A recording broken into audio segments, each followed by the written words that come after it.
નમસ્કાર મિત્રો, વિડીયોમાં તમારું સ્વાગત છે। જી હા મિત્રો, અત્યારે હાલ મોટા અને મહત્વના સમાચાર સામે આવી રહ્યા છે। તો મિત્રો વાત કરીએ તો સુરતમાં કાળજુ કંપાવી દે તેવી ઘટના બની છે। સુરતના વેસુ વિસ્તારમાં એક ટ્રેક્ટર ચાલક પિતાએ પોતાના જ 5 વર્ષના માસૂમ બાળક પર ટ્રેક્ટર ચડાવી દીધું હતું। ટ્રેક્ટરના ભારે ભરખમ ટાયર નીચે કચડાઈ જવાથી બાળકનું મોત નીપજ્યું છે। જી હા મિત્રો, અત્યારે હાલ મોટા અને દુઃખદ સમાચાર સામે આવી રહ્યા છે।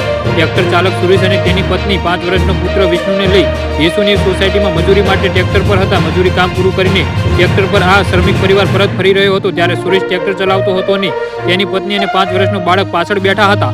જી હા મિત્રો, અત્યારે હાલ દુઃખદ સમાચાર સામે આવી રહ્યા છે। ત્યારે અચાનક જ સુરેશે ટ્રેક્ટરની બ્રેક મારતા 5 વર્ષના બાળક વિષ્ણુને નીચે પડી ગયો હતો અને તેની પર ટ્રેક્ટરના ટાયર ફરી વળ્યા હતા। ટાયર નીચે પટકાઈ જતા બાળક લોહી લુહાણ થઈ ગયો હતો।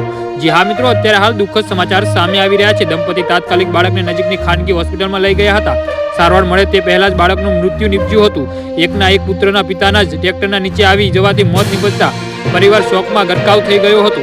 જી હા મિત્રો, તો આના વિશે તમારું શું કહેવું છે તો નીચે મારી કોમેન્ટ બોક્સમાં જરૂરથી જણાવજો અને અમારી YouTube ચેનલને સબસ્ક્રાઇબ કરવાનું ના ભૂલતા। વિડીયો પૂરો જોવા બદલ તમારો ખૂબ ખૂબ આભાર।